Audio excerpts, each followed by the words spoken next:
Trouble कडक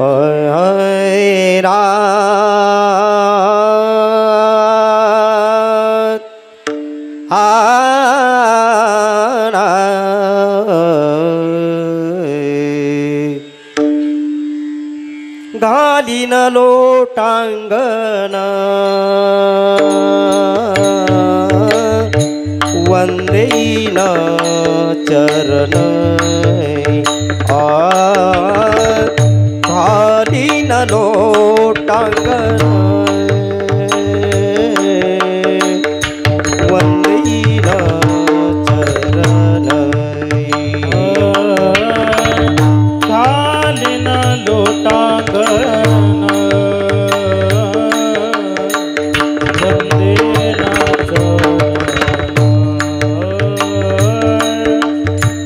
घालीन लोटांगण वंदेन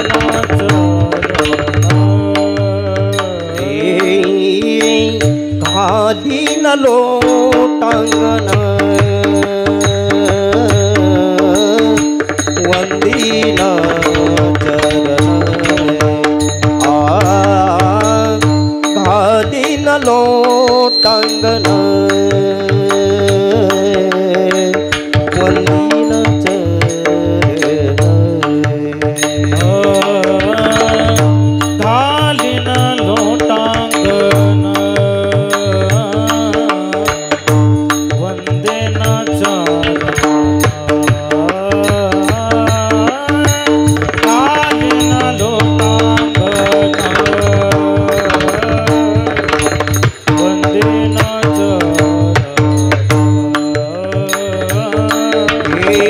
डोळ्याने पाहिला रूपा तुझे डोळ्याने पाहिला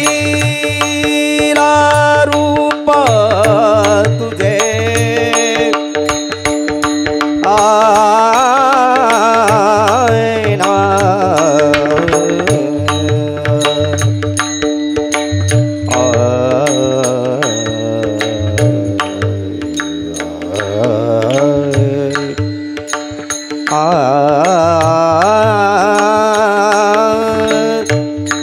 डोळ्याने पाहिला डोळ्याने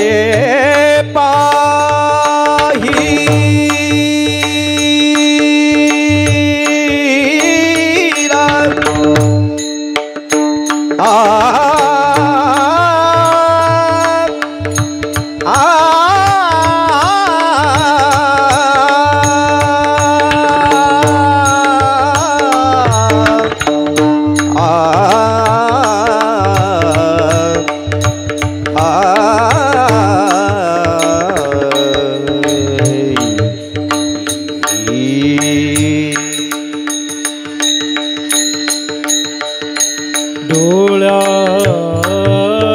डोळ्याना पाहिना रूप तुझे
डोळ्याने पाहिला रूपा तुझे डोळ्याने पाहिला रूपा तुझे कालीन लोटांगणा कालीन लोटांगणा कालीन लोटांगणा कालीन लोटांगणा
भगवान के जय ज्ञानेश्वर महाराज की जय तुकाराम महाराज की जय आनंद सुख निवासी महाराज की जय छत्रपति शिवाजी महाराज की जय छत्रपति संभाजी महाराज की जय सुवर्णसूत हनुमान की जय भारत माता की जय विठ्ठल विठ्ठल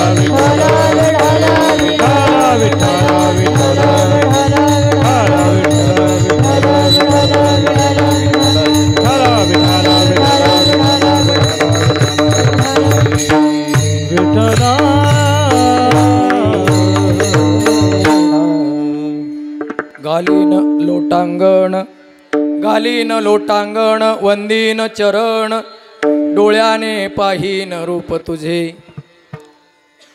गालीन लोटांगण वंदीन चरण डोळ्याने पाहीन रूप तुझे प्रेमे अलिंगीन आनंदे पूजीन भावे ओवाळीन म्हणे नामा गालीन लोटांगण वंदीन चरण डोळ्याने पाहीन रूप तुझे नम विश्वरूपा विष्णुमाय बापा नम विश्वरूपा विष्णुमाय बापा नमो विश्वरूपा विष्णुमाय नम विश्वरूपा विष्णुमाय बापा उदार अमोपा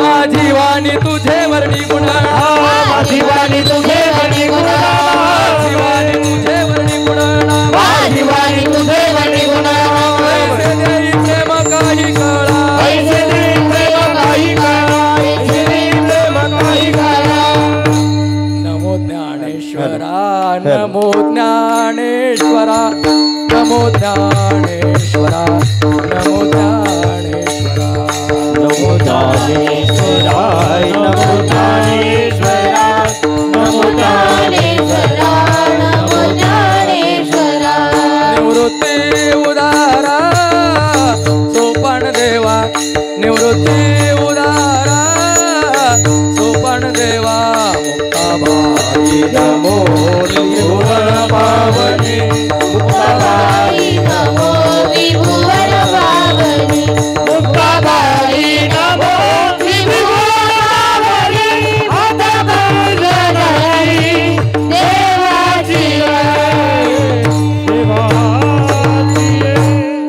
षडगुण ऐश्वर्य संपन्न जगदाधार पंढरीश परमात्मा विश्वमाऊली ज्ञानोबराय वैराग्य रागरक्षी जगद्गुरु तुकोबराय आणि आपलं सगळ्यांचं आराध्य हनुमंतरायाच्या चरणविंदी कीर्तन रूपी सेवा समर्पित करण्यासाठी आज आवडलेला अभंग या महाराष्ट्राच्या मातीमध्ये वारकरी संप्रदायाची रचना करताना ज्यांनी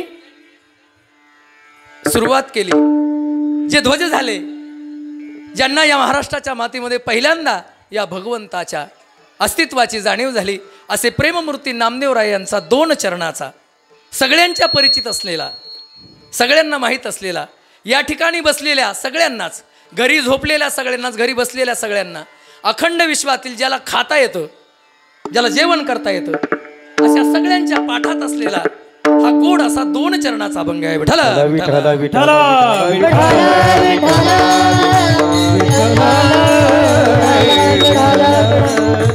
अभंगाला अर्थानं पुजण्या अगोदर अल्पसा परिहार. गेल्या अनेक वर्षापासून आपल्या गावामध्ये सुरू असलेला अखंड नामयज्ञ आणि या नामयज्ञातील दुसऱ्या दिवसाची कीर्तन सेवा समर्पित करत असताना अतिशय आनंदानं या ठिकाणी समोर सगळी आमची वारकरी मंडळी, आमच्या ध्येयपूर्ती वारकरी शिक्षण संस्थेच्या सर्व विद्यार्थिनी, त्यानंतर या ठिकाणी कीर्तनाच्या साथीसाठी आलेले सगळे गुणीजन, वारकरी कीर्तनकार, सगळे आमच्या भगिनी, माता भगिनी, पुरुषवर्ग, त्यामध्ये मृदुंगाची साथ करणारे आमचे हरिभक्तपरायण, आमचे हृदय संमित्र, आमचे सोयरे हरिभक्तपरायण गीतेश महाराज कातोरे, तसेच आमच्या ताई सुनीता ताई कातोरे, तसेच आमच्या दुसऱ्या ताई, महाराष्ट्रामध्ये सगळ्याच जिल्ह्यामध्ये महाराष्ट्राच्या मातीमध्ये अखंड कीर्तनाची नामसाधना करत असलेल्या या आपल्या तालुक्याचा वैभव असणाऱ्या हरिभक्तपरायण सुनीता ताई कातोरे आणि आमच्या गडकरी ताई या ठिकाणी आलेल्या आहेत. त्यानंतर कीर्तनाच्या साथीला असलेले माझ्याबरोबर नेहमीच वर्षभर प्रत्येक कीर्तनाच्या बरोबर असणारे हरिभक्तपरायण महाराष्ट्रातले गुणीजन कलावंत हरिभक्तपरायण दिलीप महाराज करपे आज माझ्या कर्मधर्म संयोगानं आलेले या ठिकाणी हरिभक्तपरायण संगमनेर तालुक्याचं गानवैभव सागर महाराज गोळवे या ठिकाणी उपस्थित आहेत. माझे पितृचरण असणारी 2 व्यक्ती या ठिकाणी उपस्थित, ज्यांच्या बोटाला धरून आम्ही परमार्थिक वाटचाल करताना गेल्या 15-20 वर्षापासून ज्यांचं मार्गदर्शन घेतोय असे आमचे हरिभक्तपरायण सावकार अण्णा बांगरे या ठिकाणी उपस्थित आहेत. दुसरे माझे पितृचरण आमच्या आदिवासी बहुल तालुक्यामध्ये गेल्या 50 वर्षापासून वारकरी संप्रदायाची मुहूर्तमेढ रवताना ज्यांनी अखंड नामसाधना केली, गेले 52 वर्षापासून आपली राजा हरिश्चंद्र पायी दिंडी सोहळा संपन्न करत असताना 22 वर्षापासून ज्यांनी या दिंडी सोहळ्याची वान शान वाढवली, असं महाराष्ट्राचं एक अनन्य व्यक्तिमत्व आमचे गुरुवर्य तसेच पितृचरण आमचे हरिभक्तपरायण भाऊराव महाराज सालकर या ठिकाणी उपस्थित आहेत. सकळांच्या पाया माझे दंडवत, सकळांच्या पाया माझे सकळांच्या पाया माझे दंडवत, सकळांच्या पाया माझे दंडवत. आपुलाले चित्त शुद्ध करा, आपुलाले चित्त शुद्ध करा, शुद्ध करा, सकळांच्या पाया माझे दंडवत, सकळांच्या पाया माझे दंडवत. आपुलाले चित्त आपुलाले शुद्ध करा, सकळांच्या पाया माझे दंडवत, सकळांच्या पाया माझे दंडवत.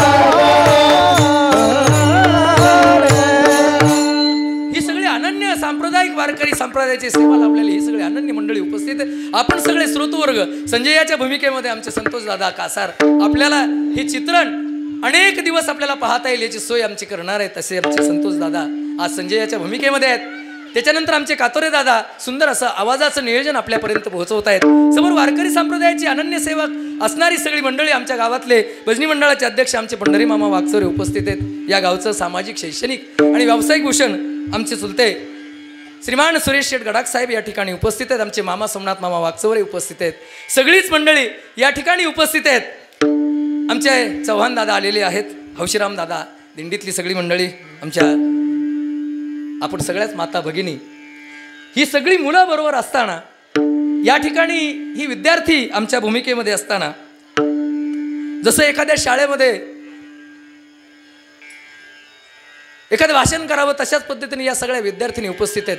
मला या ठिकाणी शाळेत असल्याचा आनंद होतोय. सदा सर्वदा योग तुझा घडा, सदा सर्वदा योग तुझा घडा, काही करू नका, सदा सर्वदा योग तुझा घडा, सदा सर्वदा योग तुझा घडा,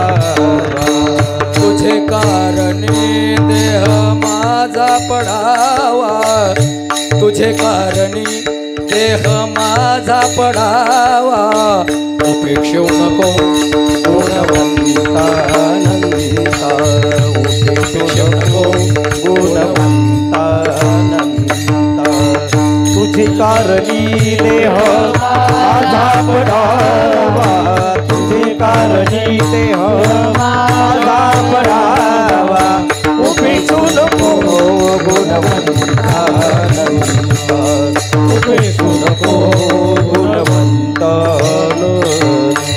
रघुनायका मागणे हेची आता रघुनायका मागणे हेची आता उपेक्षू नको गुणवंता अनंता उपेक्षू नको गुणवंता अनंता.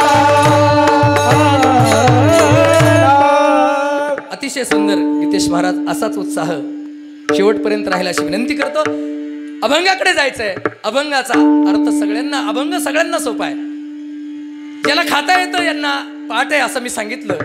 घालीन लोटांगण वंदीन चरण दोन चरणाचा अभंग आहे प्रेममूर्ती नामदेवरायांचा. परंतु अखंड वारकरी संप्रदायाची अनन्य सेवा मग मागणी असेल त्याच्यामध्ये मग संत संगतीचं फळ काय आहे सांगितलं जातं. संत चरण सेवा त्याच्यामध्ये सांगितलेली आहे. आपल्या या देहानं आपलं भजन कसं करावं मनानं भक्ती कशी करावी सगळा सांगोपांग विचार या अभंगामध्ये सांगितलेला आहे. अभंगाला दोनच चरण आहे परंतु अभंगाला 6 कडवे आहेत आणि या 6 कडव्यांमध्ये 6 प्रकारची भक्ती आपल्याला सांगितलेली आहे. आपल्याला काही करता येत नसेल फक्त एवढं करता येतं आणि सगळ्यांना माहिती आहे सत्यनारायणाची पूजा प्रत्येक ठिकाणी व्हायची पूर्वी आणि प्रत्येक ठिकाणी सत्यनारायणाची पूजा झाल्यानंतर गालीन लोटांगण अभंग झाला की समजायचं आता जेवणाची सुरुवात होणार आहे. सगळ्यांना कळायचं आता जेवणाची सुरुवात होणार. अभंग सगळ्यांच्या परिचित आहे. आपण सगळ्यांना माहिती आहे. आपण गणपतीची आरती झाल्यानंतर सगळ्या आरत्या झाल्यानंतर सगळ्यात शेवटी अभंग म्हणतो आणि त्याच्यानंतर ती आरती संपते. विज्ञापना संपते. अशी विज्ञापना करणारा प्रत्येकाच्या हृदयातलं मर्म जाणणारा प्रत्येकाच्या हृदयातली अवस्था जागृत करणारा सगळ्यांच्या पाठातला जरी असला तरी सगळ्यात अवघड अभंग आहे. मी अण्णांना बोललो सुरुवातीला. अण्णा म्हटले का कोणता अभंग घेणार मास्तर. म्हटलं अण्णा सोपाच घेऊ. ते म्हणे सांगा तरी. म्हटलं घालीन लोटांगण. ती म्हणे हा का अभंग सोपा आहे का. अभंग सोपा नाही आहे. अभंगामध्ये 6 प्रकारची भक्ती आहे.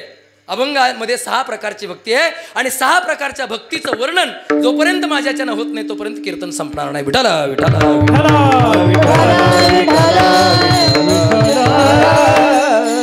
इतिहासाची पानं उलगडताना या महाराष्ट्राच्या मातीला ज्यांनी स्वातंत्र्याचा सुगंध दिला ज्या काळामध्ये अखंड जाती व्यवस्था निर्माण झाली होती या जाती व्यवस्थेच्या विरुद्ध जाऊन यवनांचा हल्ला ज्या वेळेस झाला होता 1495 या वर्षी. या 1495 या वर्षी ज्यावेळेस अल्लाउद्दीन खिलजी नावाच्या एका नराधमानं महाराष्ट्राच्या मातीवर हल्ला केला आणि त्याच वेळेस या महाराष्ट्राच्या मातीवर पहिला बलात्कार झाला आणि भगवा झेंडा हा खाली उतरवण्यात आला आणि हिरवा झेंडा वरती चढला.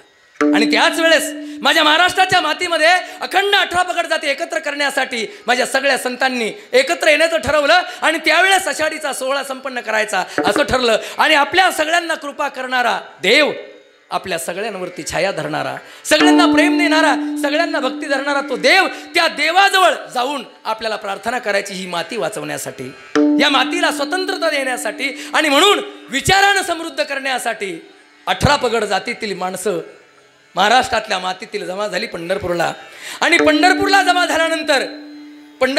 झाल्यानंतर 2 माणसं त्याचं नेतृत्व करत होती. 1495 या वर्षी 25 जून तारीख होती. त्या तारखेच्या दिवशी अखंड 18 पगड जातीतील माणसं पंढरपुरात जमा झाली आणि पंढरपुरात जमा झाल्यानंतर या महाराष्ट्राच्या मातीला सुंदर विचाराचा सुगंध देण्यासाठी एक नव्या वाटचालीला सुरुवात झाली. एकच टाळी झाली चंद्रभागी वाळवंटी. एकच टाळी झाली चंद्रभागी वाळवंटी. एकच टाळी झाली चंद्रभागी वाळवंटी. एकच टाळी झाली चंद्रभागी वाळवंटी. माझा राजा गोपाळासी लाया वाटे. माझा राजा गोपाळासी लाया वाटे. नामदेव कीर्तन करे पुढे देवनाचे पांडुरंग. नामदेव कीर्तन करे पुढे देवनाचे पांडुरंग. नामदेव कीर्तन करी पुढे देवनाचे पांडुरंग.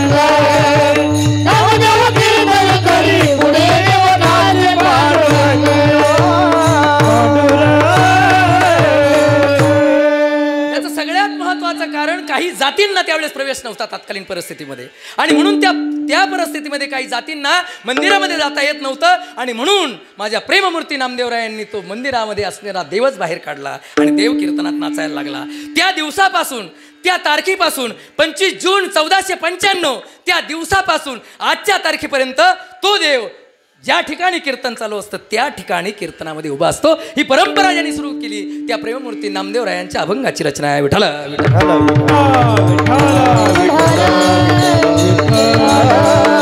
आणि म्हणून सामान्य नाही, वयाच्या 6व्या वर्षी ज्यांना भगवंताचं दर्शन झालं, भगवंतानी दर्शन देऊन त्यांच्या हातचा प्रसाद ग्रहण केला. आईनं सांगितलं प्रसाद दाखवून ये, सांगितलं नाही, जेव घालून ये देवाला, आणि देवाला जेव घालायला सांगितलं. आणि गेला तो 6 वर्षाचं छोटंसं लेकरू गेलं आणि सांगितलं देवा तू खाल्ल्याशिवाय मी काही येणार उठणार नाही, सगळ्यांना माहिती आहे. आणि मग त्या देवाला कीव आली त्या छोट्याशा बालकाची, आणि देवानं पहिल्यांदा जेवण केलं. देवानं पहिल्यांदा जेवण केलं, देव जेवला आणि घरी येऊन सांगितलं आई जेवला बरं का देव. आईला वाटलं काहीतरी खोटं बोलतंय, तिला काही खरं वाटलं नाही. पुन्हा वडिलांना दाखवलं आणि पहिल्यांदा साक्षात्कार झाला ज्या संतांना, ते प्रेममूर्ती नामदेवराय.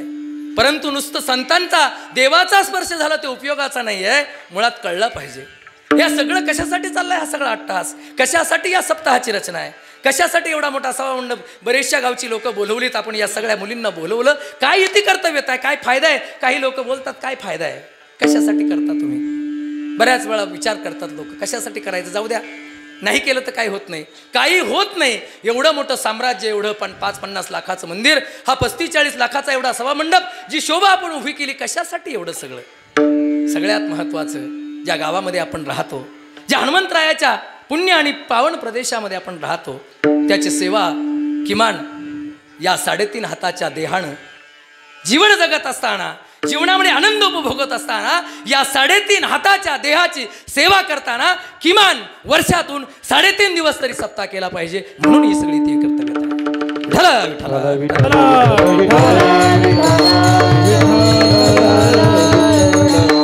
देव कळला, देव जेवण केलं, एवढं सगळं कळालं. आईलाही खरं वाटलं नाही, वडिलांनाही खरं वाटलं नाही, परंतु त्या प्रेममूर्ती नामदेवराला देव कळाला, देव मिळाला पण कळाला नाही, देव मिळाला पण कळाला नाही.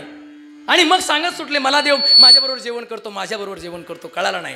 कारण का, याचं सगळ्यात महत्त्वाचं कारण अहंकार झाला. प्रत्येकाला अहंकार आहे, तुमच्या आमच्या सगळ्यांना, माझ्या सहित सगळ्यांना अहंकार आहे. आपण समृद्ध राहतो, आपण पुण्य प्रदेशामध्ये राहतो, बागायत क्षेत्रामध्ये राहतो, आपल्याजवळ गाडी घोडं सगळं आहे, परंतु लक्षात ठेवा एक श्वास सुद्धा, एक घेणारा श्वास जो आपण 60-70 वेळा दिवसात मिनिटाला घेतो, एका मिनिटाला 72 वेळा श्वास घेतो, त्या 72 वेळा असलेल्या श्वासातला एक सुद्धा श्वास आपला नाही आहे. ही आपली गरिबी आहे, एक सुद्धा श्वास आपला नाही. आणि आपली श्रीमंती एवढी आहे, या जगाच्या मालकाची सेवा करण्याचं भाग्य आपल्याला लाभलं.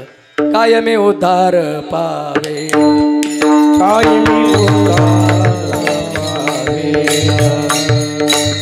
काय कृपा करील काय कृपा करीला नारायण, ऐसे तुम्ही सांगा संत जन, ऐसे तुम्ही सांगा संत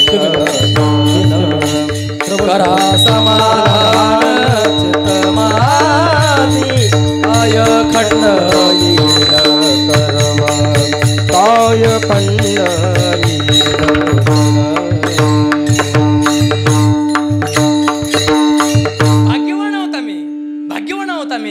आम्हाला भगवंताची सेवा करण्याचं भाग्य लाभलं. आणि परंतु आपल्याला अहंकार झाला, प्रेममूर्ती नामदेवरायांना अहंकार झाला, आणि अहंकाराच्या पोटी आमच्या सगळ्या संतांनी त्यांना खोटं ठरवलं आणि सांगितलं जा तुला कुठल्या तरी एका गुरुची गरज आहे. आणि खरोखर मार्गदर्शन घेतलं पाहिजे. हरपले आपणा पे पावे, ते पाहता संताया गिवसावे, म्हणून ऐकावे वाणावे त्याची सदा. आणि म्हणून काहीतरी तुम्हाला विसोबाखे जर गुरु केला, आणि गुरु केल्यानंतर आपण कोण आहोत तो अहंकार सगळा गळून पडला. बाबा अहंकार निसी गण दाट, बाबा गुरु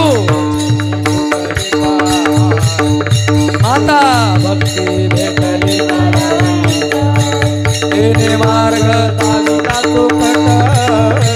नरहरी गोविंद वासुदेवा, नरहरी राम गोविंद वासुदेवा.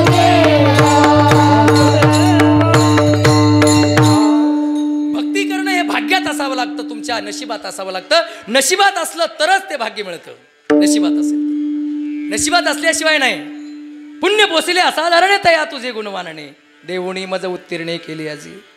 माझी सत्यवादाचे तप, वाचा केले बहुत कल्प, तया फळाचे महादीप पातलो. प्रभू विश्वमाऊली ज्ञानोबराय बोलतात. परंतु त्यासाठी सुद्धा पुण्य असावं लागतं. या मंडपामध्ये बसण्यासाठी सुद्धा पुण्य असावं लागतं. आपल्या सगळ्या संत मंडळींनी, आपल्या पाठीमागच्या पिढीने सांभाळलेली ही सगळी भूमी, या महाराष्ट्राच्या मातीमध्ये अकोले तालुक्यामध्ये पूर्वीच्या काळी, काही वर्षापूर्वी 5-25 गावची लोक आपल्या गावामध्ये जमा होत होती. एवढा मोठा उत्सव आपण संपन्न करत होतो. त्या सगळ्या इतिहासाचे आपण सगळे साक्षीदार आहात. आजही आपण त्या पद्धतीचा उत्सव साजरा करतो. आता सप्ताहाची संख्या वाढली, कीर्तनकारांची संख्या वाढली, जाऊ द्या, तिकडे जायचं नाही. परंतु एकेकाळी आपण भलं मोठं साम्राज्य या क्षेत्रामध्ये उभं केलं. त्यामध्ये मीही सहभागी होतो. मलाही या गावामधल्या सगळ्या मंडळींनी भजन शिकवलं. त्या काळामध्ये परिस्थिती नव्हती. या सगळ्या आमच्या मामा लोकांनी वर्गणी वगैरे काढून ते पैसे द्यायचे. माझ्याकडे त्यावेळेस काहीच नव्हतं. त्यांच्यावर गपचिप मी शिकलो आणि आज या ठिकाणी उभं राहण्याचं सौभाग्य जे लाभलंय, ही सगळी तुमची आशीर्वाद आहे. या भूमीचे आशीर्वाद आहे, त्या हनुमंतरायाचे आशीर्वाद आहे. आणि म्हणून हे सगळं करताना गुरु केला. आणि गुरु केल्यानंतर त्यांना, त्या प्रेममूर्ती नामदेवरायांना कुत्र्यामध्ये देव दिसायला लागला. कुत्र्यामध्ये देव दिसायला लागला. भाग्य बदललं, स्वतःची विचारधारा बदलली, शरीर बदललं आणि सगळं बदललं. नुसतं एवढंच नाही, इतका बदल झाला शरीरामध्ये. गोणाईनं दूध आणलं एकाच्या घरी जाऊन. त्यांची नुकतीच गाई जणली होती, 4-5 दिवस झाले होते. आणि पहिल्यांदा धारोष्ण दूध, जे खाण्यायोग्य आहे असं सुंदर दूध तापून त्या महिलेनं गिरजा काकींना आमच्या गोणाई मातेला दिलं. आणि गोणाई मातेला सांगितलं, एवढं दूध छान तापवलंय आणि हे दूध नामाला दे बरं. तुझा नामा भजन करतो, तुझा नामा पांडुरंगाकडे जातो ना, त्या नामाला हे तापवलेलं दूध दे. पूर्वीच्या काळी महिला मंडळी सांगायलाच नको, कोणाच्याही गावामध्ये, कोणाच्याही घरी गाई जणल्यानंतर तिचं दूध 4-5 घरी जात होतं. माहिती सगळ्यांना, सगळी माणसं आहेत. आताचा काळ नाही, पूर्वीचा काळ सांगतोय. आणि मग गोणाई दूध घेऊन घरी आली.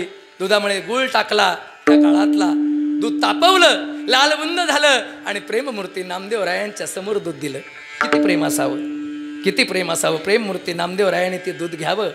दूध घेतलं ते. आणि दूध घेतल्यानंतर आई समोर पाहत होती आणि दूध पाहिलं, लालबुंद झालेलं दूध. परंतु डोळ्यामध्ये पांडुरंग आठवला. माझ्या पांडुरंगानं गोकुळामध्ये या दुधा तुपासाठी चोरी केली होती. माझ्या पांडुरंगाला दूध माझ्यापेक्षा जास्त आवडतंय. त्या पांडुरंगाला ते दूध मी जर दिलं तर माझ्यापेक्षा त्याला जास्त आनंद होईल. माझ्या देवाला दूध दिलं पाहिजे. आईची पापणी लावण्याच्या आतमध्ये प्रेममूर्ती नामदेवराय ते दूध घेऊन बाहेर पळाले आणि पांडुरंगाच्या मंदिरामध्ये पंढरपूरच्या राऊळात गेले आणि ते दूध त्या पांडुरंगासमोर समर्पित केलं. हा भाव फिरविले देऊळ जगा माझी ख्याती. फिरविले देऊळ जगा माझी ख्याती. नामदेव हाती दूध प्याला. हो नामदेव हाती दूध प्याला. फिरविले राबोल जगा माझी ख्याती.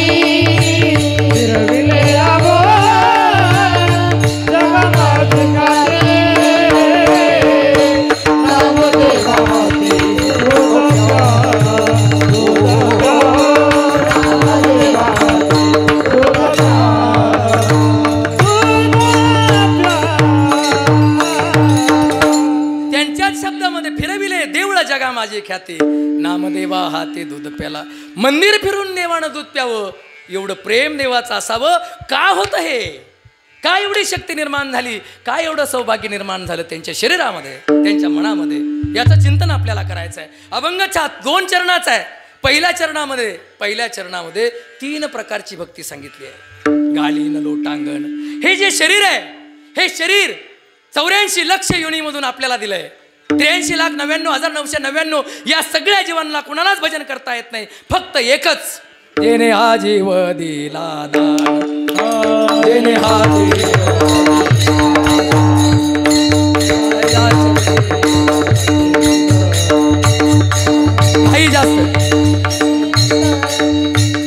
जग जीवन नारायण जग जीवन गुण गायेन तयाचे तो हा भीम रे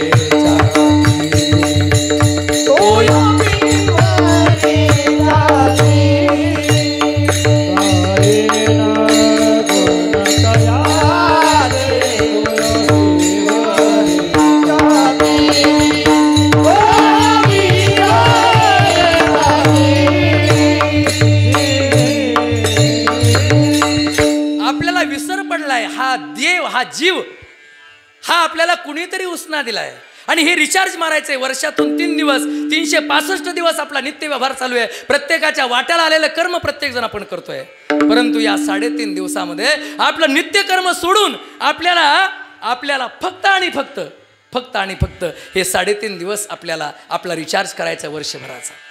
कारण तोच आपल्याला पुढच्या वर्षीचा सप्ताह जर आपल्याला पाहायचा असेल तर रिचार्ज मारला पाहिजे. ती बाई सांगते आपल्याला रिचार्ज संपायच्या अगोदर, बरोबर की नाही महाराज? तुमचा रिचार्ज संपणार आहे, तिला आपल्यापेक्षा जास्त काळजी असते, बरोबर आहे? ती आपल्याला सांगते अगोदरच. तसं हा रिचार्ज मारायचा आहे, आपल्या शरीराला पवित्र करून घ्यायचं आहे. हे शरीर मंदिरामध्ये गेल्यानंतर काय केलं पाहिजे? ह्या शरीराला ज्या देवानं मनुष्यरूपी म्हणून जन्माला घातलंय ना, ते शरीर अर्पण केलं पाहिजे, घालीन लोटांगण. आणि त्यानंतर जे डोळे दिलेत पाहण्यासाठी, ज्या डोळ्यानं सगळी सृष्टी आपल्याला पाहता येते, कमी जास्त पाहता येते, परंतु ते पाहताना देवाला पाहण्याची दृष्टी आपल्याला दिलेली नाहीये.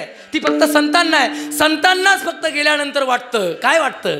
पाहता श्रीमुख सुखावले सुख, पाहता श्रीमुख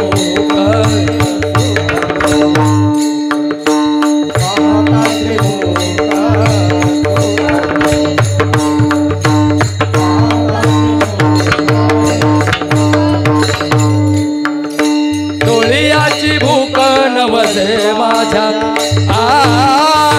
डोळ्याची भूक नवसे माझ्या, हे जीवित निगोड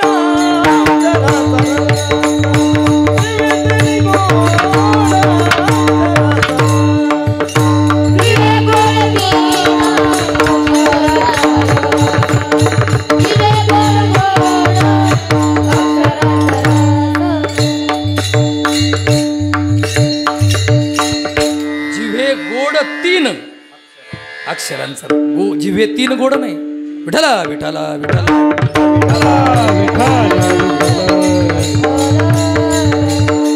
कुठल्याही मंदिरामध्ये जाताना, ही वारकरी संप्रदायाची रचना करताना त्या प्रेममूर्ती नामदेवरायांचं स्थान अनन्य आहे. वारकरी संप्रदायाची रचना करताना नामातयाचा किंकर, नामातयाचा किंकर,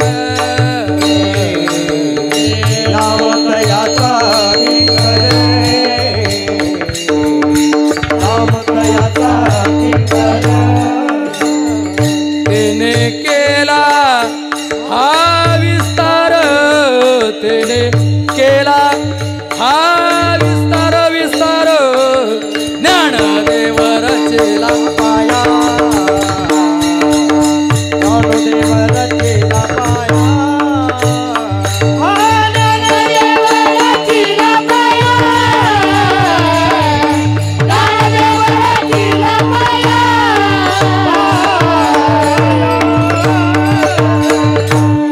ज्ञानदेव रचेला पाया.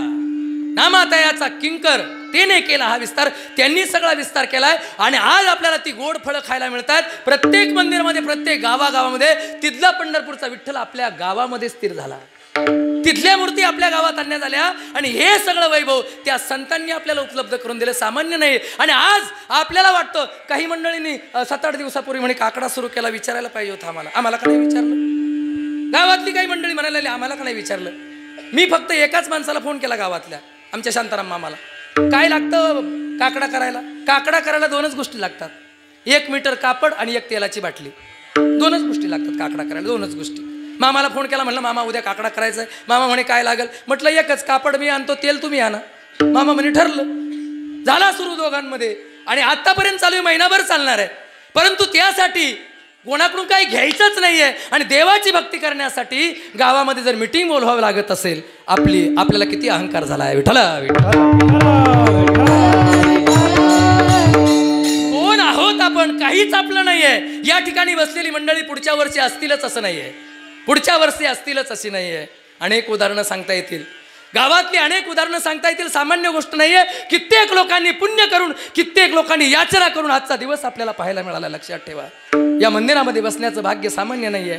या गावातलाच एक माणूस, नाव सांगणार नाही, तुम्हाला कळेल त्या माणसाचं नाव नंतर, दृष्टांत संपल्यानंतर. तो माणूस रात्रीचा दररोज सकाळी उठल्यानंतर सकाळी घरातून उठायचा आणि मारुतीच्या मंदिरात यायचा, मारुतीचं मंदिराचं दर्शन घ्यायचा आणि स्वतःच्या कामासाठी निघून जायचा. सामान्य नाहीये. या ठिकाणी बसण्याचं सौभाग्य कुणाच्या पुण्याईनं नाही, अनेक जणांच्या पुण्याईनं लाभत असतं. लक्षात ठेवा, हे काय सामान्य माणसाची पुण्याई नाही आहे ती. संध्याकाळी त्याचं काम आवरल्यानंतर तो पहिल्यांदा घरी जाण्याच्या अगोदर मंदिरात यायचा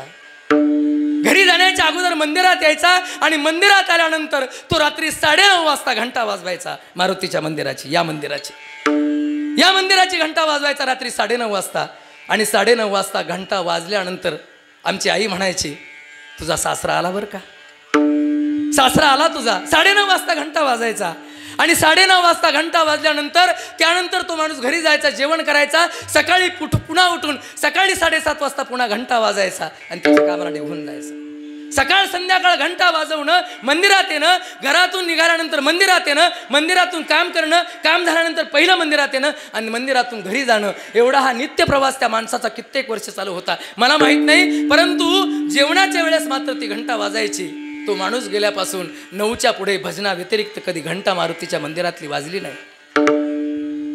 आणि त्या माणसानं हे सगळं करत असताना त्याने एक अपेक्षा व्यक्त केली. बऱ्याच लोकांना तो सांगायचा, आपल्या मारुतीची मूर्ती जीर्ण झाली. बऱ्याच लोकांना सांगायचा, मामांना सांगायचा, गावातल्या लोकांना सांगायचा, अरे एवढं मोठं सुंदर मंदिर बांधलं पण मूर्ती मात्र जीर्ण आहे. त्या मूर्तीच्या खपल्या निघतात, ते मूर्ती जीर्ण होत चालली, तिचं काहीतरी करा. रोज 9:30 वाजता येणारा तो व्यक्ती प्रत्येक माणसाला सांगायचा. एक दिवस सहज मी आलो मंदिरामध्ये, 9:30 वाजले होते, कोणत्या तरी कामानिमित्त, भजनाच्या निमित्तानं चालू असं, आणि आलो, बाहेर बसलो, मंदिराच्या पुढे पोर्चमध्ये बसलो. आणि पोर्चमध्ये बसल्यानंतर त्यानं सांगितलं, जावई सुंदर सगळं मंदिर झालं, तुम्ही भजन बिजन करतायत, परंतु एक गोष्ट मला मान्य होत नाही जावई, आपल्या मंदिराची मूर्ती जीर्ण झाली, मंदिराच्या खपल्या निघतायत, त्या मूर्तीचं बदलायचं, काहीतरी निर्णय घ्यायला पाहिजे. म्हटलं मामा माफ करा, तुमची इच्छा बरोबर आहे, तुम्ही अनेक लोकांना बोलले, मलाही माहिती आहे, मामांनी मला सांगितलं, बऱ्याच लोकांनी मला सांगितलं, तुमचं म्हणणं बरोबर आहे, परंतु ते आपल्या हातात नाही. मंदिराची मूर्ती ज्यावेळेस माझ्या हनुमंतरायाला वाटेल बदलायची, त्यांच्या मनामध्ये ज्यावेळेस येईल ना, त्यावेळेस ती मूर्ती बदलवलीच जाईल. मामा आपण ती करणारे कुणीच नाहीये. अनेक दिवस गेले. त्याच्यानंतर त्या माणसाचं 2019 मध्ये निधन झालं. त्या माणसाची अपेक्षा कित्येक दिवसाची, 4-5 वर्षाची प्रतीक्षेची अपेक्षा. 9:30 वाजता येणारा तो आवाज बंद झाला. 2019 साली त्या माणसाचं निधन झालं आणि त्याच्यानंतर 2-4 वर्षानंतर त्या माणसाची इच्छा पूर्ती झाली. माझ्या मारुतीला जाग आली, माझ्या हनुमंतरायाला जाग आली, मूर्ती बदलवण्यात आली. 2023ला सुंदर सोहळा आपण सगळ्यांनी संपन्न केला आणि त्या माणसाची इच्छा पूर्ण झाली. नुसती इच्छा पूर्ण झाली नाही, त्याच्यानंतर सलग 2 वर्ष दररोज शनिवारी आरती या मंदिरात व्हायला लागली. अन्न प्रसाद व्हायला लागला, भोजन प्रसाद व्हायला लागला, पंक्ती उठायला लागल्या. त्या माणसाची इच्छा नुसती पूर्ण झाली नाही, ती पूर्णहुतीला गेली. ही त्या माणसाने मनात आणलेली कल्पना आहे. विठ्ठल विठ्ठल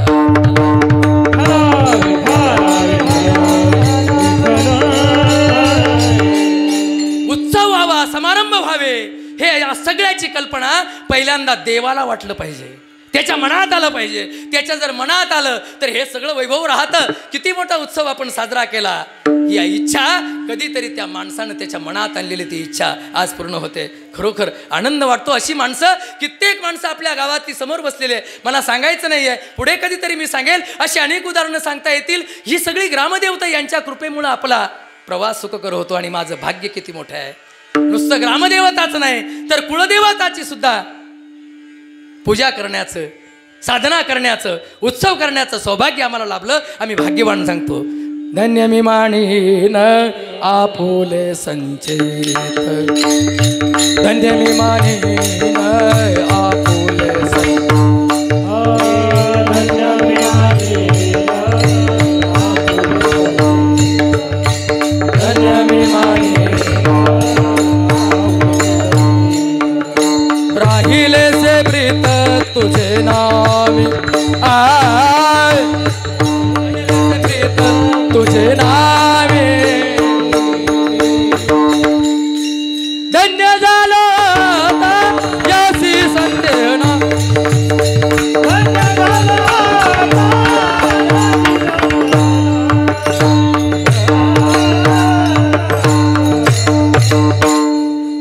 धन्य मी मानीन आपुले संचित राहिले से प्रीत तुझे नामी, धन्य झालो आता यासी संदेह नाही, न पडे या बाही काळ हाती. हे सगळं भाग्य साजरं करताना, या सगळ्या संतांची रचना सांगताना आपण पुण्यवान आहोत. इतक्या सुजलाम सुफलाम भूमीमध्ये जन्म झालाय आपला.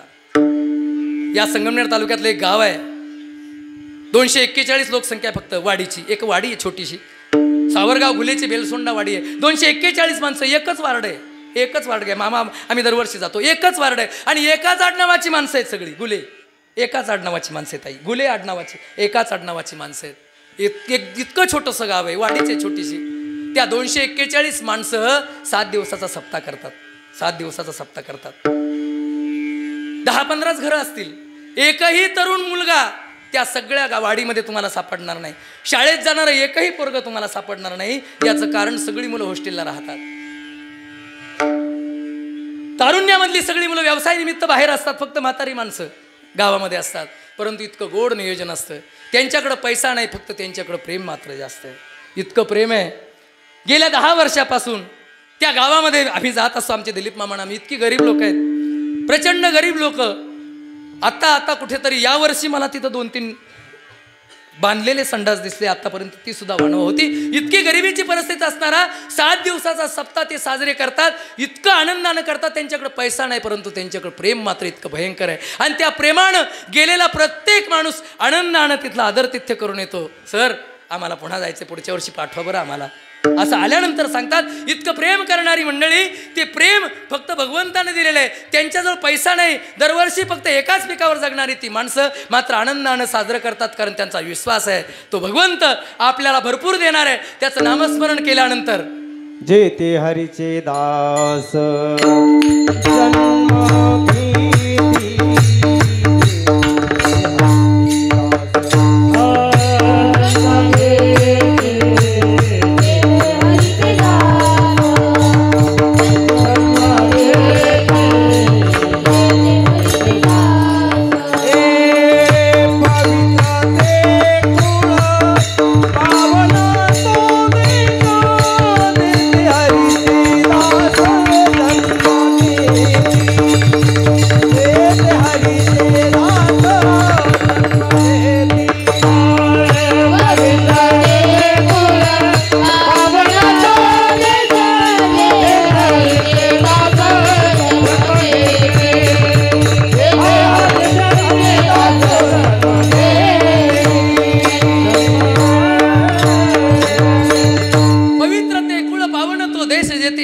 दास जन्म घेते नाही का. इतकं पुण्य आपण केलं. जन्मो जन्मी बहु पुण्य केले, बहु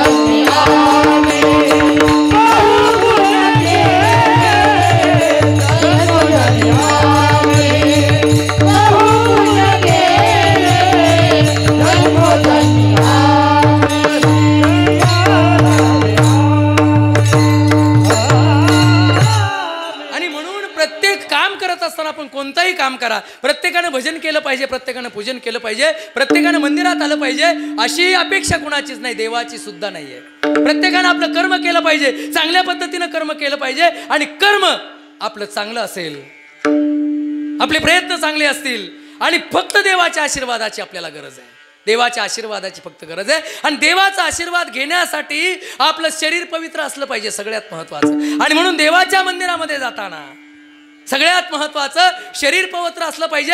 शरीराची पूजा, शरीरानं आपल्याला पूजा करता आली पाहिजे. कासयाने पूजा करू केशी राजा, उदके नानू तरी स्वरूप ते तुझे. सगळं तुझंच आहे. तुझी या सत्तेने वेदासी बोलणे. ओम पूर्णमदा पूर्णमिदं पूर्णात पूर्णमुदच्यते पूर्णस्य पूर्णमादाय पूर्णमेवावशिष्यते. हे सगळं तुझंच आहे. परंतु हे सगळं तुझं मानून जगलं पाहिजे. आपण माझं म्हणून जगतो आणि जोपर्यंत माझं आहे, जोपर्यंत आपण माझं म्हणतो ना, तोपर्यंत प्रेम नाहीये. जोपर्यंत माझं म्हणतो तोपर्यंत प्रेम नाहीये. माझं विसरून जा. प्रेम सुख द्याई प्रेम सुख प्रेमाविना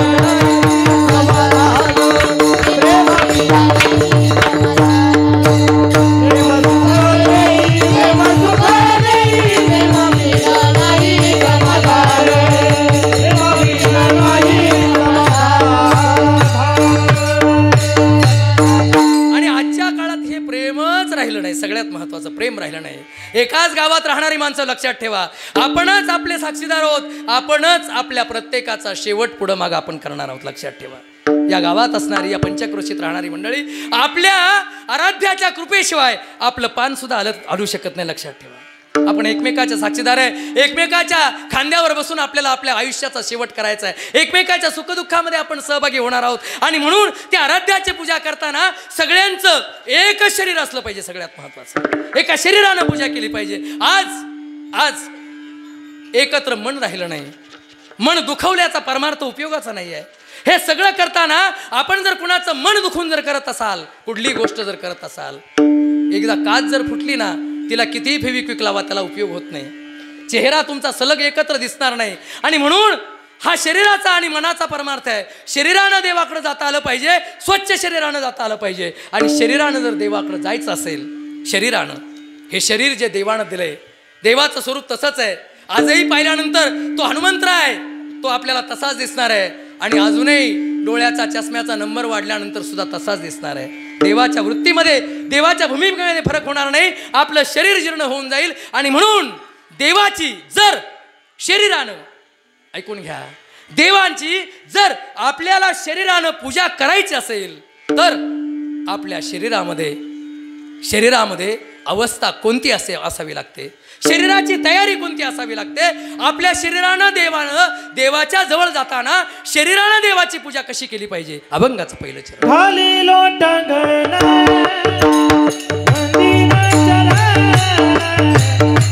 Thank you.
शरीरानं देवाची पूजा कशी करायची, मंदिरात गेल्यानंतर आपली प्रार्थना कशी असली पाहिजे, आपली अवस्था कशी असली पाहिजे, घालीन लोटांगण आपलं शरीर पूर्ण समर्पित केलं पाहिजे देवासमोर.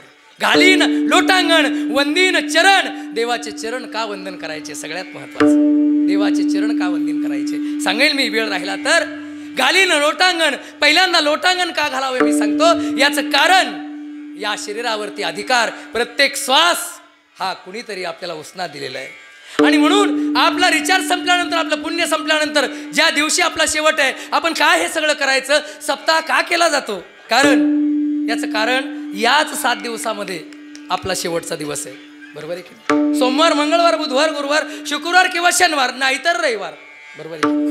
याच दिवशी, याच कोणत्या दिवशी आपला शेवट होणार आहे. आणि म्हणून या 7 दिवसाचं पुण्य जमा करण्यासाठी हा 7 दिवसाचा सप्ताह आहे. आणि नाही 7 दिवसाचा शक्य होत, मग 3.5 दिवस. बरोबर आहे? हा शॉर्टकट आहे आपला. जाऊ दे, आपल्याला जेवढं शक्य तेवढं आपण करतोय, मला त्याच्याबद्दल जायचं नाही. घालील लोटांगण का बरं, याचं कारण पुण्य असल्याशिवाय देवाकडे जाता येत नाही.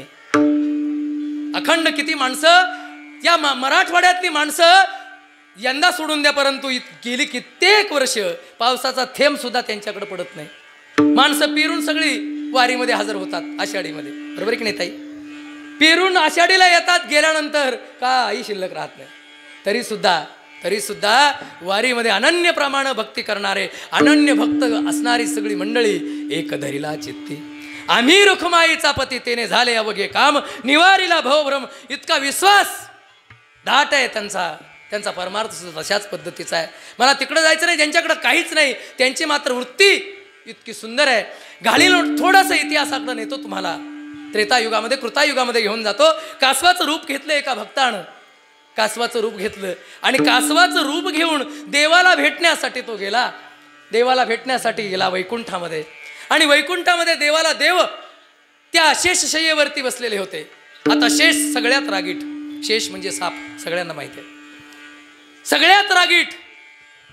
एक दंश केल्यानंतर सुद्धा अर्ध्या तासामध्ये माणूस संपून जातो. बरोबर आहे? सगळ्यांना माहिती आहे, विषारी असणार. परंतु भाग्य किती मोठं आहे, मी अनेक वेळा सांगतो, पुन्हा तुम्हाला विषयाची पुनरावृत्ती नाही करायची.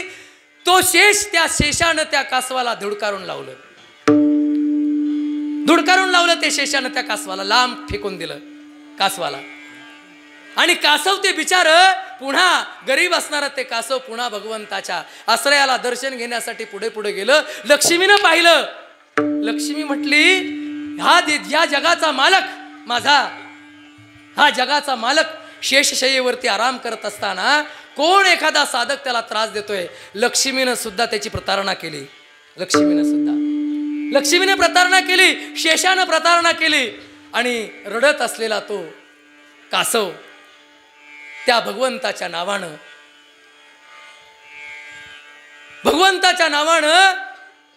डोळ्यातून आसव वाहायला लागली. त्या भक्ताची अवस्था आमच्या प्रेममूर्ती नामदेव रायांच्या अवस्थेसारखी झाली. पहाटेच्या दररोज सकाळी आसवे दाटली उभारोनी बाहे, आसवे दाटली उभारोनी बाहे,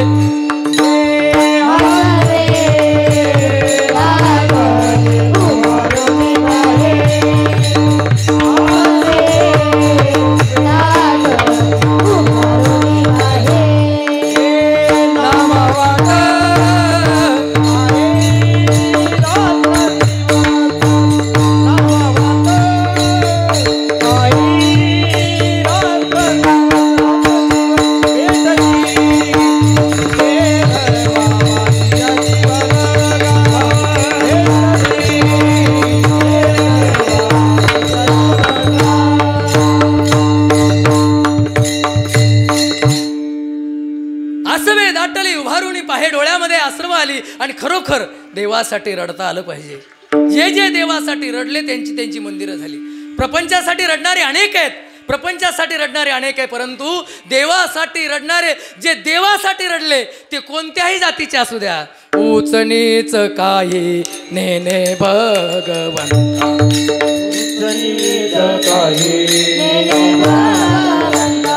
तिष्ठ भाव भक्त देखो निया, तिष्ठ भाव भक्त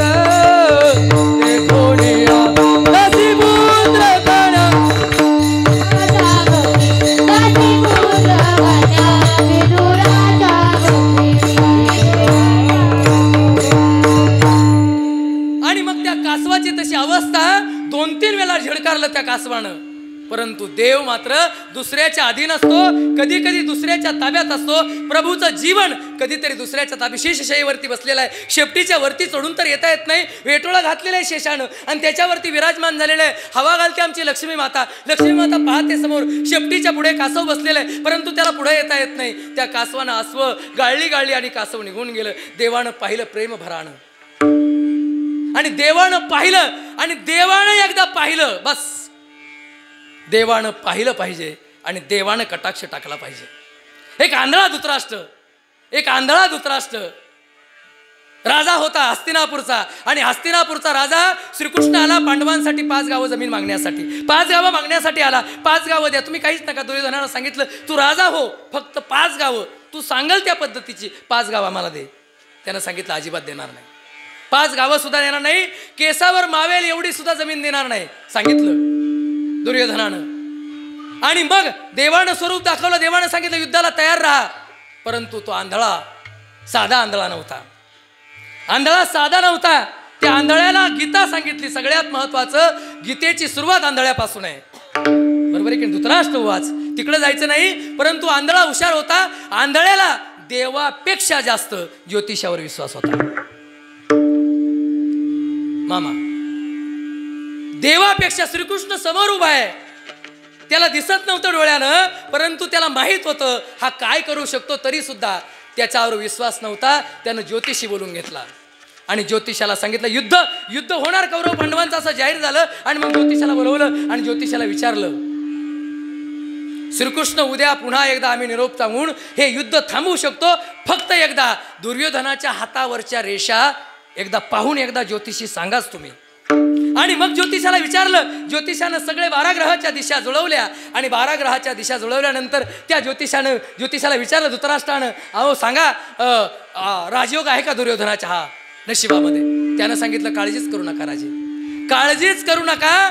तुमच्या दुर्योधनाच्या आयुष्यामध्ये राजयोगच आहे. तुम्ही युद्धाची तयारी करा, तो जिंकणार आहे आणि तो राजाच होणार आहे. आता ज्योतिषानं सांगितलं म्हणल्यानंतर काही प्रश्न आहे का? काही माणसं मोठमोठी माणसं ज्योतिषाकडे भरपूर जातात. आता तर फार फॅडच निघाले, जाऊ द्या मला तिकडे जायचं नाही. आणि मग दुसऱ्या दिवशी युद्धाची तयारी सुरू झाली. युद्ध सुरू झालं आणि दुसरा दिवस उगवला. दुसऱ्या दिवसाच्या संध्याकाळी 100 कौरवांपैकी 11 कौरव मृत्युमुखी पडले. त्यानं परत ज्योतिषाला बोलावलं. त्यानं सांगितलं काय चाललंय तुझं? अरे तू सांगितलं राजयोग आहे आणि कौरव तर मरायला लागले. त्यानं पुन्हा रेषा जुळवल्या. म्हटला तुम्ही काळजी करू नका, दुर्योधन राजा होणार आहे, काळजीच करू नका. पुन्हा 2-4 दिवस गेले. 8वा दिवस उजाडला. 51 गेले होते तोपर्यंत 100 पैकी. आता मात्र तो आंधळा तडफड करायला लागला. धृतराष्ट्र तडफड करायला लागला. अरे बाबा तू भविष्य सांगतो का? काय करतो? टिंगल चालवलेला राजा आहे मी.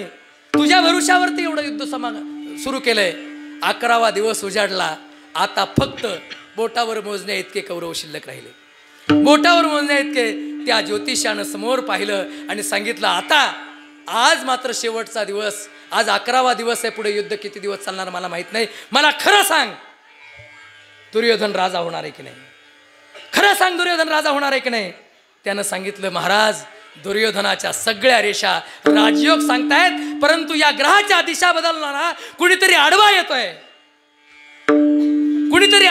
आणि आडवा येणारा जोपर्यंत या ग्रहाची दिशा बदलवतोय ना तोपर्यंत मी काहीच करू शकत नाही. या ग्रहाच्या दिशा बदलवण्याचं काम कुणीतरी करतंय.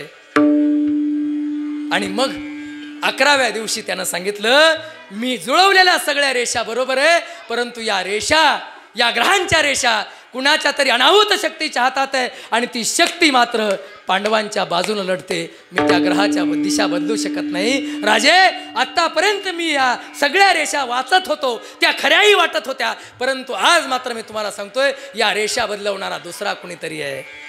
आणि मग धृतराष्ट्राला 11व्या दिवशी जाणीव झाली आता या रेषा या बदलवणारा तो आहे, तोच या जगाचा मालक आहे आणि तोच हे सगळं करणार आहे.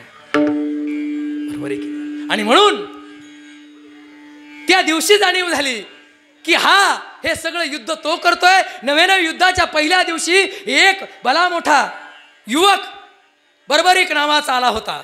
त्यानं सांगितलं या युद्धामध्ये मला भाग घ्यायचा आहे. आणि ब्राह्मणाचं रूप घेतलं देवानं आणि देव समोर आले आणि देवानं सांगितलं कुठून आला. त्यानं सांगितलं मी बर्बरीक आहे आणि मी एवढा बलशाली आहे. अहंकार पहा बरं का, माणसाला कोणत्या वेळेस कशाचा अहंकार होतो सांगता येत नाही. मोठमोठी लोक अहंकारानं एक दिवस रेमंड कंपनीचा मालक दिवसभरातून 18 देश फिरत होता. 18 देश सामान्य गोष्ट नाही, 18 देश फिरत होता.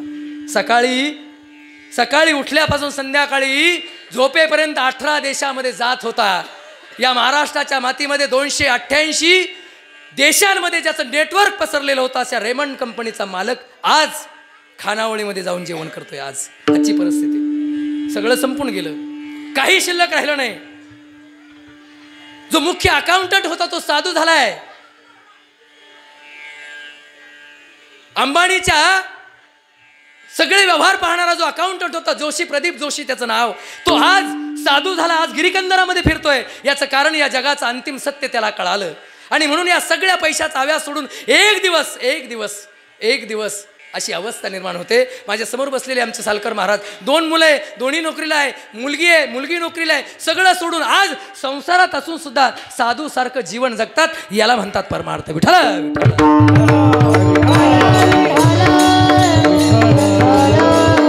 आणि तो बर्बरीक आला आणि त्या बर्बरिकानं आल्यानंतर विचारलं, ब्राह्मणाचं रूप देवानं घेतलं आणि सांगितलं मी बर्बरीक आहे आणि मी एकाच बाणामध्ये अखंड कौरव सेना, पांडव सेना ज्या बाजूने मी जाईल ना त्याच्या विरुद्ध बाजू एकाच मिनिटामध्ये संपून टाकेल, एवढं सामर्थ्य माझ्यामध्ये.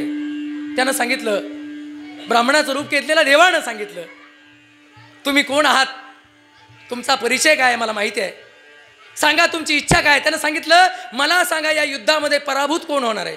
त्यानं सांगितलं कौरव. आणि तो युवक म्हटला मी कौरवांच्या बाजूने युद्ध करतो. त्यानं सांगितलं का बरं. याचं कारण माझ्याकडे 3 बाण आहेत. या 3 बाणामध्ये एका बाणामध्ये 10 लाख लोकांना संपवण्याचं सामर्थ्य माझ्या एका बाणामध्ये. त्या ब्राह्मणाचे रूप घेतलेल्या देवानं सांगितलं मला तुझं सामर्थ्य पाहायचंय, मला तुझं सामर्थ्य पाहायचंय. आणि मग सामर्थ्य पाहण्याकरता त्या देवानं बाण मारायला सांगितलं. बाण काढला त्या बर्बरिकानं आणि बाण एका झाडावरती मारला. झाडावरती बाण मारल्यानंतर एकाच बाणामध्ये झाडाची अखंड पानं गळून खाली पडली. एकाच बाणानं सगळी पानं खाली पडली.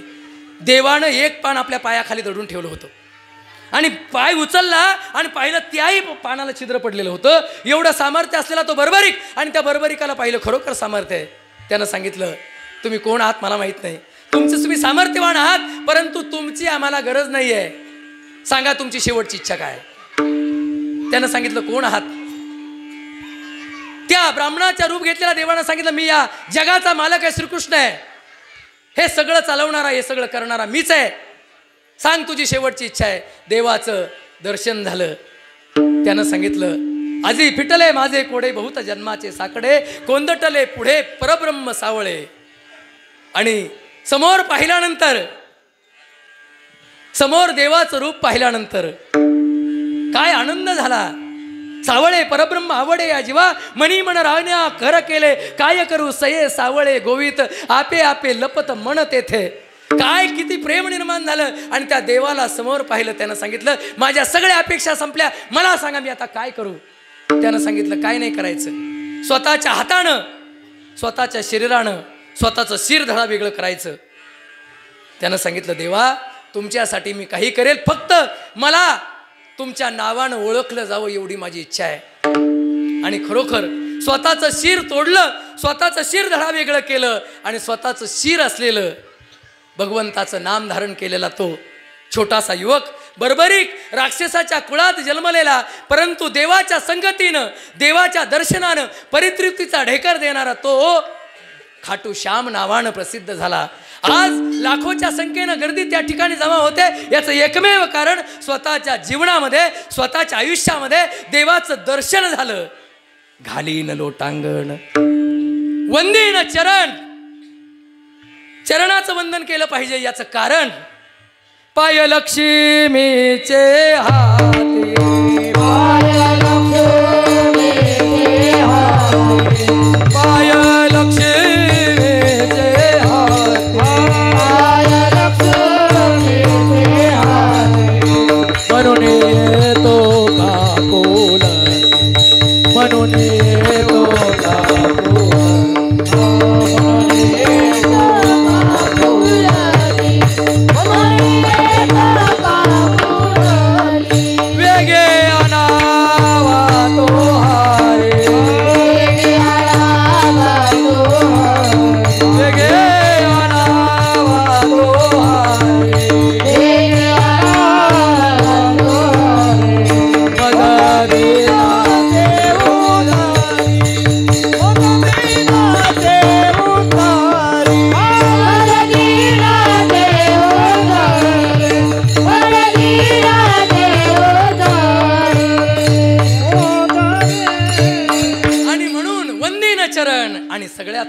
देवाचं डोळ्याने पाहीन रूप तुझे. या शरीरानं देवाची पूजा करताना घालीन लोटांगण पहिलं सांगितलं, वंदीन चरण दुसरं सांगितलं, आणि डोळ्यानं पाहीन रूप तुझे. या देवाचं स्वरूप आपल्याला डोळ्यानं पाहता आलं पाहिजे, नुसतं पाहता नाही आलं पाहिजे, साठवता आलं पाहिजे. आणि ज्यांनी ज्यांनी देवाचं स्वरूप डोळ्यामध्ये साठवलं त्यांची सरली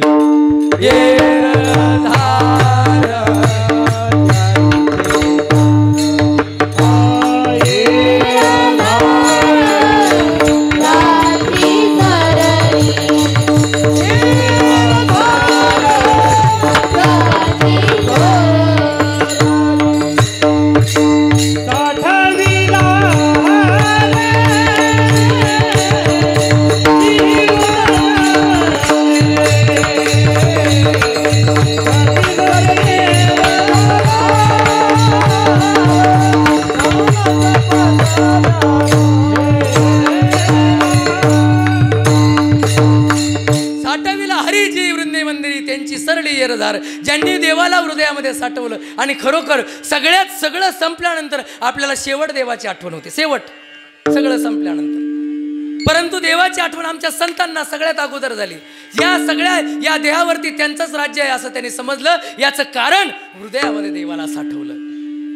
डोळ्यानं पाहीन रूप तुझे. डोळे उघडल्यानंतर पहिल्यांदा देवाचं रूप आमच्या सगळ्या संतांना किती सुंदर वर्णन केलंय. सावळे परब्रह्म किंवा आमच्या गवळणी सावळा देखील नंदाचा, सावळा देखील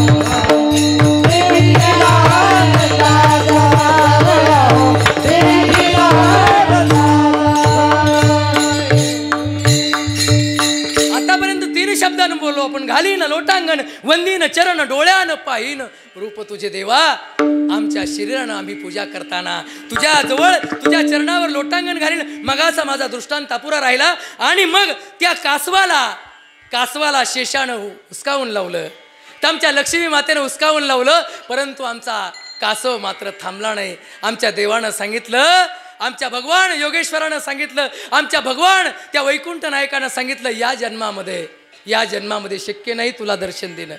परंतु लक्षात ठेव, आज मला अट्टहासानं तू प्रयत्न करून एवढा वैकुंठात आलायस. तू कासव आहे, छोटंसं जमिनीवरती चालणार आहेस. तुझी अपेक्षा फार मला पाहण्याची आहे, परंतु या जन्मामध्ये नाही. हे दोघं साक्षीदार असताना या दोघांच्या समोर मी तुझ्या खांद्यावर बसल्याशिवाय राहणार नाही, लक्षात ठेव. आणि ते कासव पुढच्या जन्मामध्ये प्रभू रामचंद्राच्या सत्ययुगामध्ये ते कासव आमचे केवट महाराज झाले. आणि केवट महाराज वाट पाहायला लागले त्या भगवंताची प्रतीक्षा पाहायला लागले. त्या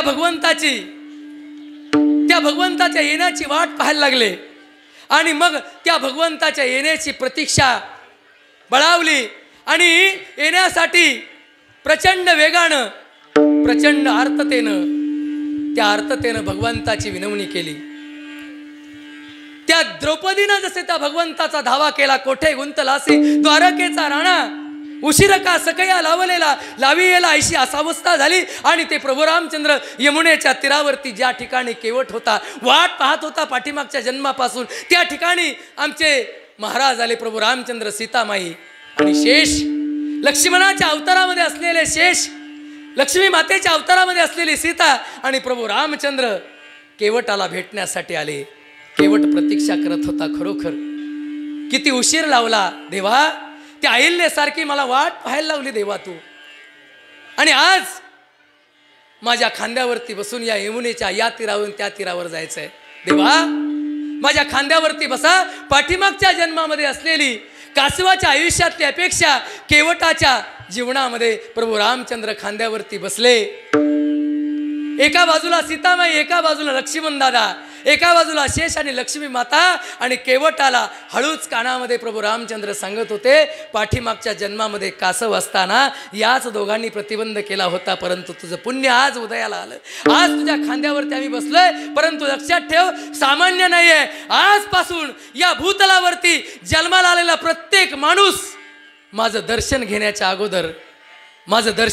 अगोदर अरे ज्या जन्मामध्ये तू कासव होतास त्या कासवाचं दर्शन पहिल्यांदा घेतील आणि नंतरच माझं दर्शन घेण्यासाठी देवाकडे येतील. ही प्रतीक्षा त्या कासवाची होती जी भगवंतानं पूर्ण केली. असं शरीरानं दर्शन घेता आलं पाहिजे, आणि नुसतं शरीरानं दर्शन घेऊन उपयोग नाही. शरीरानं दर्शन घेताना सगळं आयुष्यातलं सगळं पुण्य कुठंतरी बाजूला ठेवलं पाहिजे. आपलं असलेलं पुण्य, आपण कोण आहोत हा अहंकार, मी शिक्षक आहे, मी शेतकरी आहे, मी बागायतदार आहे, मी माझ्याकडे 4 गाड्या आहे, माझ्याकडे एवढे सगळे व्यवसाय, हे सगळं बाजूला ठेवून, जमिनीवरती पाय ठेवून, आपले जोडे बाजूला ठेवून मंदिरामध्ये प्रवेश करताना आमचे जगद्गुरु तुकोबराय ज्या पद्धतीनं सांगतात, संचित सांडवले काही होत संचित सांडवले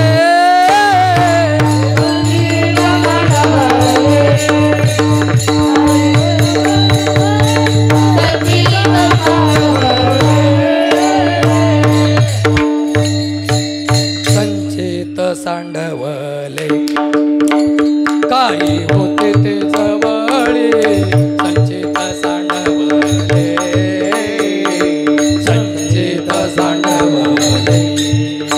काही होते ते जवळे, संचित सांडवले वित गोत पुत माया तुटली लागावळी, वित गोत पुत माया, वित गोत पुत माया तुटली लागावळी, वित गोत पुत माया निष्काम झालो देवा, काही होते ते जवळी, निष्काम झालो देवा, निष्काम झालो देवा, काही होते ते जवळी, निष्काम झालो देवा. तुका म्हणे तोची आता माझा सर्वस्व बळी, माझा सर्वस्व आता करी माझी चिंता, ज्ञान देई भगवंता आता करी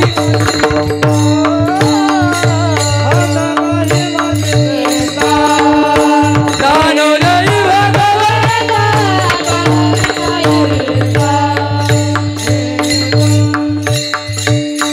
ही अवस्था शरीराची असली पाहिजे, शरीराची. पाठीपोटी कोणी नाही निरवी सज्जन संता, अशी अवस्था मंदिरामध्ये असली पाहिजे. आपलं निम्म लक्ष चपलांवरती असतं मंदिरामध्ये जाताना, बरोबर आहे की. आणि आता प्रत्येक मंदिराची फॅशन वेगळी आहे. कुठल्याच मंदिरामध्ये आतमध्ये जाऊ दिलं जात नाही तुम्हाला, कुठल्याच मंदिरामध्ये नाही. बाहेरून दर्शन घ्यावं लागतं, फक्त आमचा पांडुरंग सोडता कुठल्याच मंदिरामध्ये, बरोबर आहे की नाही दादा, कुठल्याच मंदिरामध्ये आधी जाऊन दिलं जात नाही. फक्त पंढरपूरचा विठोबा सोडता कुठल्याच मंदिरामध्ये जाता येत नाही. याचं कारण त्या ठिकाणी पायाला स्पर्श करता येतो, आणि म्हणून पादसेवन ही भक्ती आहे, ही फक्त आमच्या महाराष्ट्रामध्ये आहे. विठ्ठल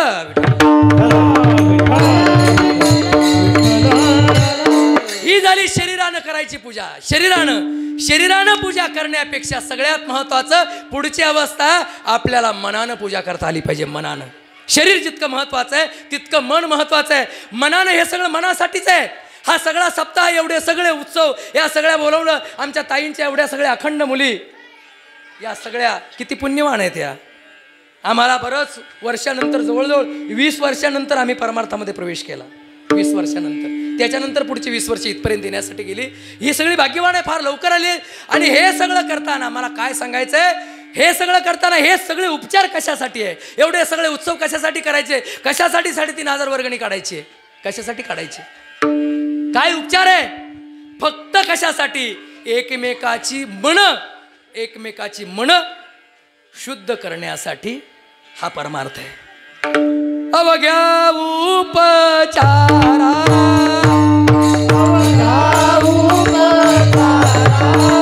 एक मनाचे दातारा, हे सगळं मनासाठी आहे. आणि तुमच्या मनात नसेल, तुमचं मन जर नसेल तर भजन करण्यात मजा नाही. नुसत्या टाळांचा भुगा करून मजा नाही. मनानं भजन करता आलं पाहिजे. मनानं मन एकाग्र झालं पाहिजे. मन एकत्र करण्यासाठी सगळं आहे. आपलं मन बदललं पाहिजे. आणि मनानं देवाची पूजा करताना कशी केली पाहिजे, अभंगाचं दुसरं चरण. प्रेमे आलिंगीन प्रेमे आलिंगीन आनंदे मुदीन प्रेमे आलिंगीन आनंदे प्रेमे आलिंगीन आनंदे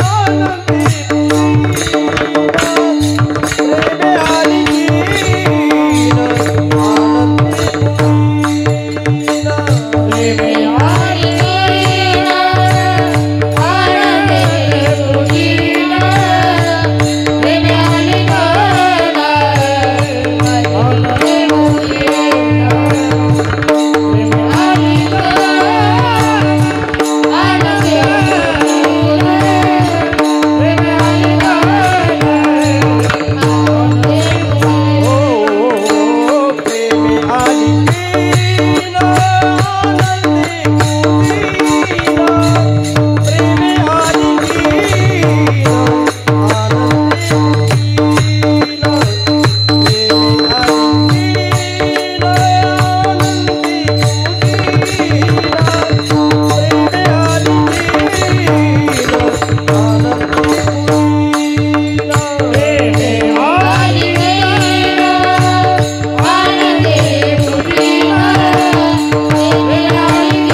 आनंदे पूजीन भावे ओवाळीन म्हणे नामा.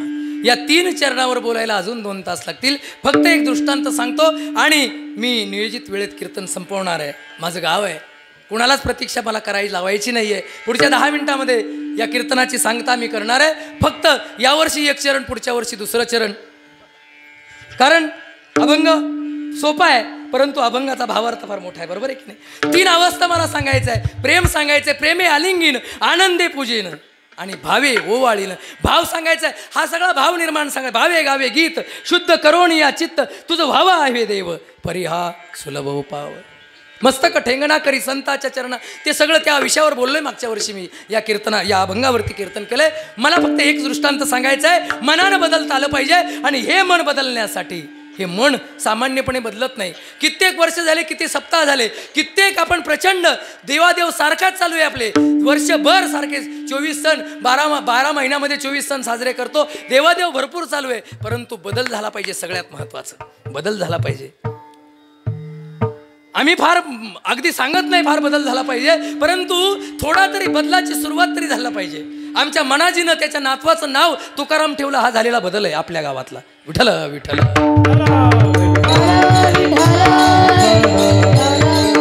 हे असे बदल झाले पाहिजे. अजून हे बदल करायचे, हे मनाशिवाय होत नाही. मन बदलल्याशिवाय हे बदल होत नाही, नाही का? या गावात एक तरी चोपदार तयार झाला, ही क्रांती आहे या गावामधली. ही क्रांती मनानं होते. एका गावामध्ये पूर्वीच्या काळी एक 50-1 वर्षापूर्वीचा प्रसंग आहे घडलेला. एका गावामध्ये पूर्वीच्या काळी, अगदी आमच्या लहानपणी फार पूर्वी गावामध्ये रामलीला यायची. इथे आपण बऱ्याच जण साक्षीदार रामलीला असायची आणि रामलीलावाली सगळी पात्र 20 दिवस रामलीला साजरे करायचे. वेगवेगळी पात्र असायची आणि ते नाट्य साजरं केलं जायचं त्या रामलीलेचं. आणि असे रामलीलावाले उत्तर प्रदेशातल्या एका गावामध्ये आले. मेरठ जिल्ह्यामधल्या एका गावामध्ये रामलीलावाले आले आणि ते रामलीलावाले आल्यानंतर त्यांनी काय केलं, एका सरपंचाची भेट घेतली आणि सांगितलं, आम्ही रामलीला करणार आहे तुमच्या गावामध्ये.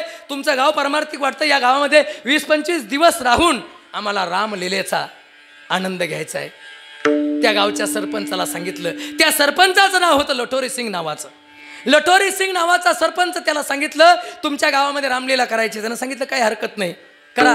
आणि मग सगळी योजना तयार झाली. रामलीला सुरू झाली आणि रामलीला सुरू झाल्यानंतर पूर्वीच्या काळची मंडळी, पूर्वीच्या काळामध्ये मनोरंजनाची साधनं नव्हती. आता सारखं बोट फिरवलं का लगेच चॅनल बदलतो, बरोबर आहे की नाही?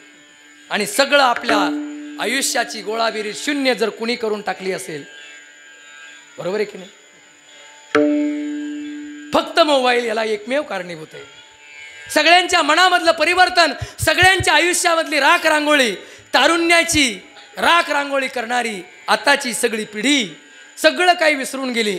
एखादा साधू जसा एखाद्या जंगलामध्ये तप करत असतो ना, तशा पद्धतीचं लोकांना वाटतं आमच्या जवळच कुणी येऊ नये, बरोबर आहे की नाही? आमच्या जवळच कुणी येऊ नये, आमच्यावर बोलू कुणी नाही. शांतपणे एकटीच बसलेली असतात, मसनवट्यात बसल्यासारखी, बरोबर आहे की नाही? शेजारी बसलेली माणसं सुद्धा भलत्या माणसाचं ऐकत असतात. शेजारी काय बोलतो याच्याकडे लक्षच नाही, बरोबर आहे की? मेसेज केला जातो आपल्या पत्नीला, ताटामध्ये पोळी संपलेली आहे. मग मेसेज वाचून नंतर पोळी येते. सगळं अवघड झालं या मोबाईलनं. अजून काय काय पुढच्या पिढीमध्ये पाहायला लागणार आहे हे इथं सांगण्याचा विषय नाही. विठाला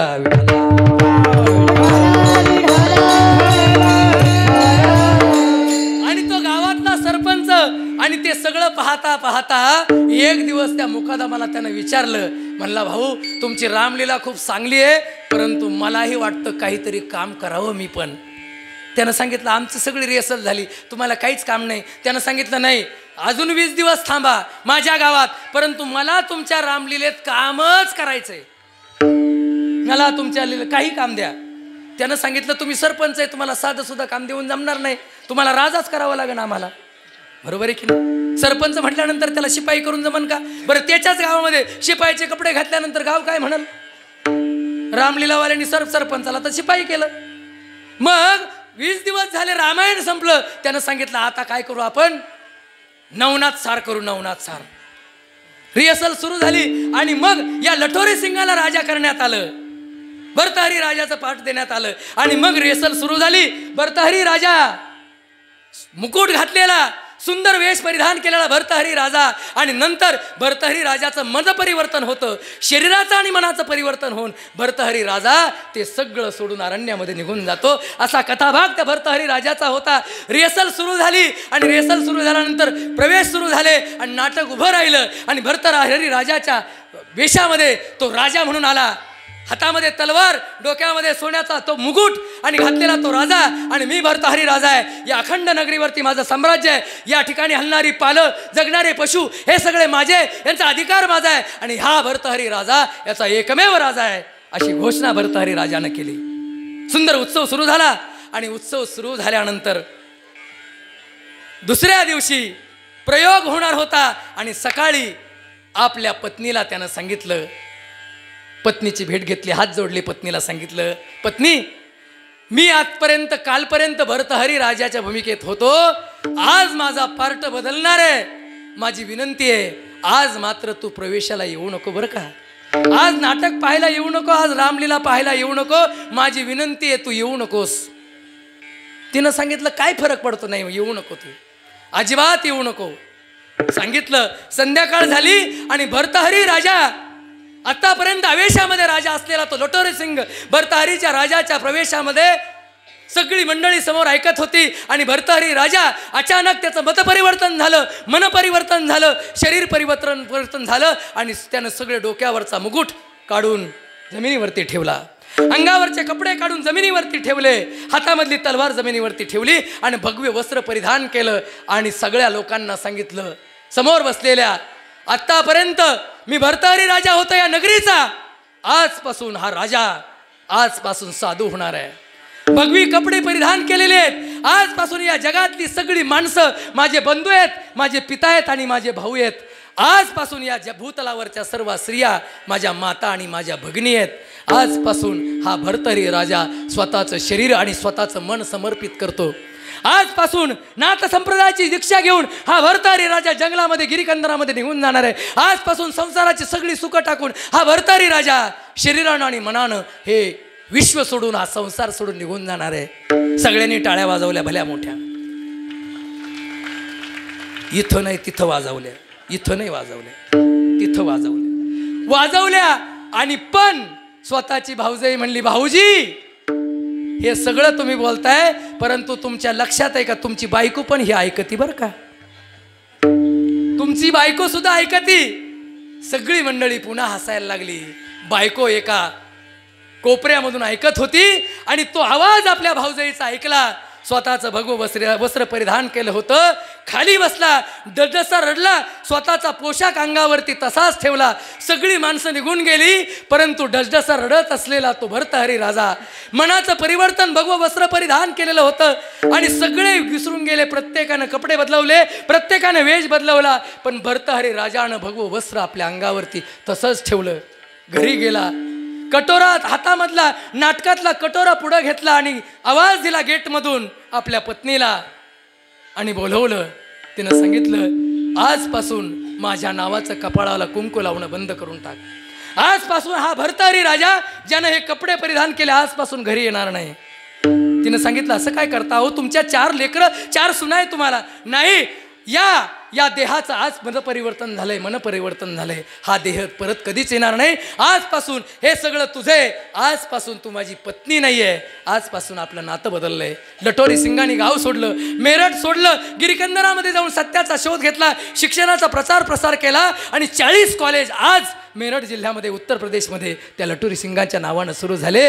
भगवं वस्त्र परिधान करून तो माणूस जीवनाच्या शेवटपर्यंत गेला. आजही त्या मेरठमध्ये लटोरी सिंगाच्या नावानं 40 कॉलेज आहेत आणि प्रत्येक कॉलेजच्या समोर त्या भगवं वस्त्र परिधान केलेलं लटोरी सिंगाचं सुंदर चित्र, सुंदर मूर्ती पाहायला मिळते. हा झालेला मनानं आणि शरीरानं झालेला बदल, जो बदल प्रत्येकाच्या मनामध्ये झाला पाहिजे, शरीरामध्ये झाला पाहिजे, हीच अपेक्षा आमच्या प्रेममूर्ती नामदेवरायांची आहे. आणि ती अपेक्षा पूर्ण करण्यासाठी मनाची तयारी कशी असावी लागते, पुन्हा एकदा अभंगाचं दुसरं चरण. प्रेमे आलिंगन आनंदे पूजन, प्रेमे आलिंगन आनंदे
अवकाश. अभंगाचा भाव आपल्या एकच चरण झाले. उरलेलं चरण पुढच्या वर्षी घेऊ. खूप सुंदर नियोजन. या ठिकाणी बसलेले आमचे सुरेश भाऊ मला नेहमी सांगतात थोडं अपडेट कीर्तन करत चला, परंतु ते बाहेर, इथं नाही. कारण इथं सगळी गावची लोक आहेत.